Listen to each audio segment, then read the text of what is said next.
This is Paul from the Kiteboarder magazine. I'm going to tell you guys a little bit about the Flexifoil Hadlow ID. We were able to test the 10 meter down here in La Ventana, and we actually think that we're one of the first people to have this kite in North America. It's been on the market a little bit over in Europe, but not quite over here yet. It was actually overnighted to us from the UK, so we're excited to get to test this kite. Some things about this kite: it's a 4-strut medium aspect kite. 4 struts, meaning that there is no center strut. It's got a big blank space here where you're used to seeing a strut in the middle. The leading edge is relatively thin, and the wingtips are pretty big on this kite. It really has a very sea kite-like profile. It kind of looks like a sea kite when you put it up in the air.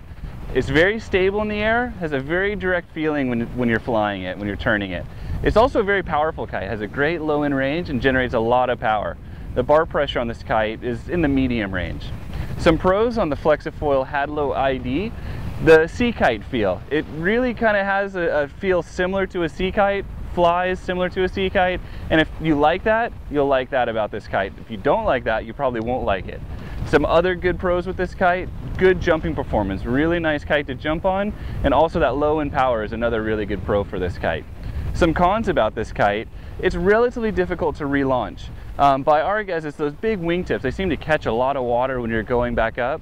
We never had any, we were always able to relaunch this kite, but our testers reported it took a little bit more time than some of the other kites.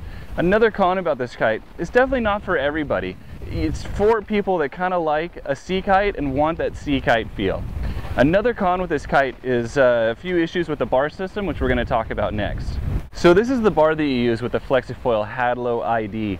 Now, I mentioned there's some issues with the bar. Some people like this bar okay, other of our testers had a little bit of trouble using it.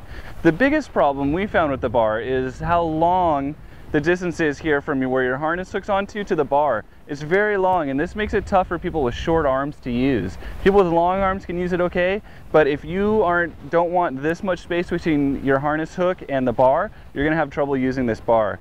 Another issue, also mainly for people with short arms, is the power depower strap.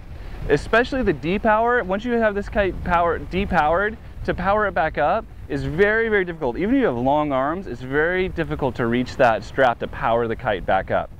The bar features a really small diameter, push away quick release, below the bar swivel, and below the bar leash attachment. Another comment about this bar that we got from our testers was this grip might be just a little bit too aggressive. Some people, after riding this kite for a while, were reporting that this just felt a little too aggressive on their hands. Other than that, it's a simple, clean control system. We just really wish this distance from the harness hook to the bar was a little bit shorter. So that's the 2012 Flexifoil Hadlow ID. Of our testers that rode this kite down here in La Ventana, 3 out of 4 would recommend it to a friend. That's just our brief overview of the kite. If you want to read more, go to thekiteboarder.com.